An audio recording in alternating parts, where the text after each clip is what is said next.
Karen is a pejorative slang term for an obnoxious, angry, entitled, and often racist, middle-aged white woman who uses her privilege to get her way or police other people's behavior. That is the definition of a Karen, and the booger in my nose is ready for a little bit of exploration.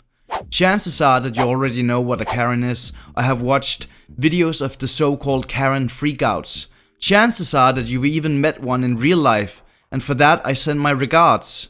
Maybe you're even a Karen yourself and came to this video to learn about your own culture, or to send me some kind of hate message about why my farts are polluting your personal space. I'm sorry, Karen, but I haven't even had my coffee yet, and my manager is currently on his 40th day of vacation. You might have an idea of what a Karen looks like, but let me tell you this. They have obtained the power of blending in amongst the common folk, like the shape-shifting alien from Men in Black 2.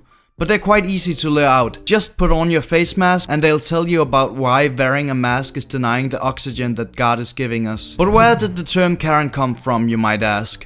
The origin is truly not known, but there are some theories.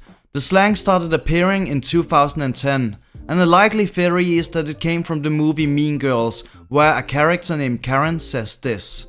So if you're from Africa, why are you white?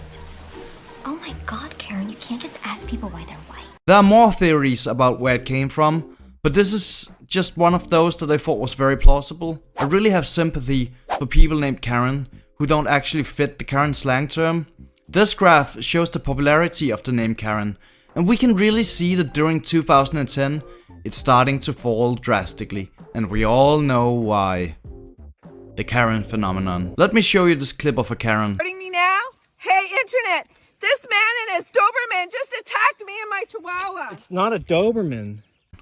This is a Karen in the wild, and she's ready to use her online degree in acting to her advantage against this man holding the camera.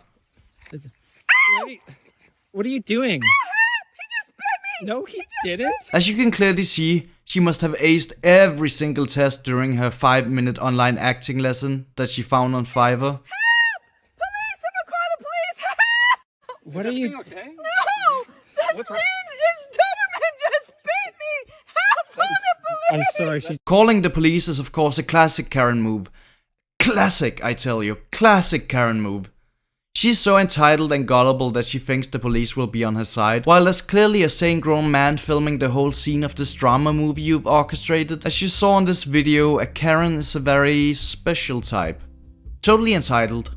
You either die a hero, or live long enough to become the Karen. Karens are creatures to be feared, but what is their overall goal? You have to remember the fact that Karens are described as extremely entitled.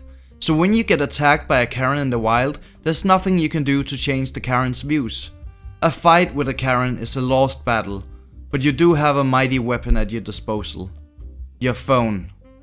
It seems that these Karens don't realize how ridiculous they're acting. It is as if they've shaped their own reality where they are God, which could indicate that Karens are in fact middle-aged junkie women getting high of discount drugs and the smell of sweet American freedom, totally numbing their ability to see reason. These Karens are overtaken with anger like Hulk on cocaine. They cannot be controlled once enabled. Have you ever seen a Karen come to their senses after an argument? I have not. And if we do find a Karen like that, then there might still be hope for our planet. Karen freakouts have taken the planets by storm. It is now normal to see compilations of Karens on YouTube. But why do they feel so entitled? Being entitled means a person has a belief that they deserve privileges or recognition for something they didn't earn. And no, Karen, just because your husband is a soldier doesn't mean you did shit. Entitlement can develop for various reasons. It could be that when they were a child, they got everything they asked for without ever working for it, and therefore expect people to continue giving them stuff when they're adults, sitting in their diapers, which is dangerous. Well, not the diaper part, but that they have that continued need to receive stuff without earning it, and that is dangerous, since I believe we have found no cure for this sickness yet, as soon as it has spread to adulthood. But what is their overall motive when we take these thoughts into the equation?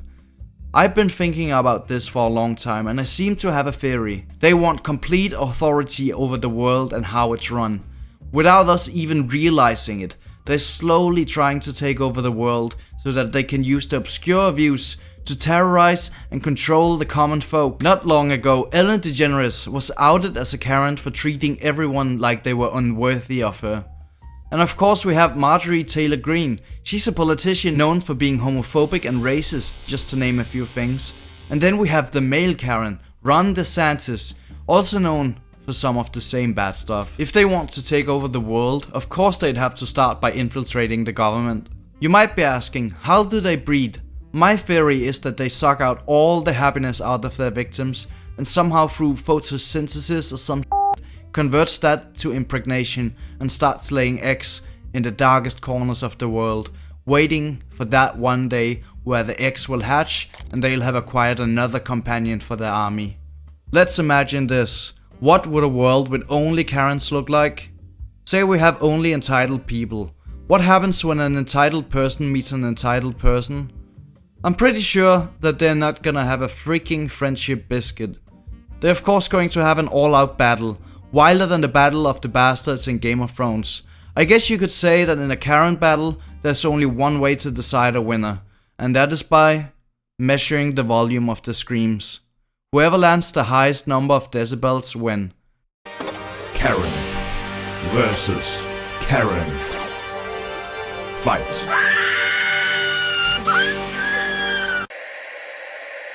And that concludes my talk about Karens. Please like if you liked, comment and do subscribe for future uploads. It helps the channel a lot.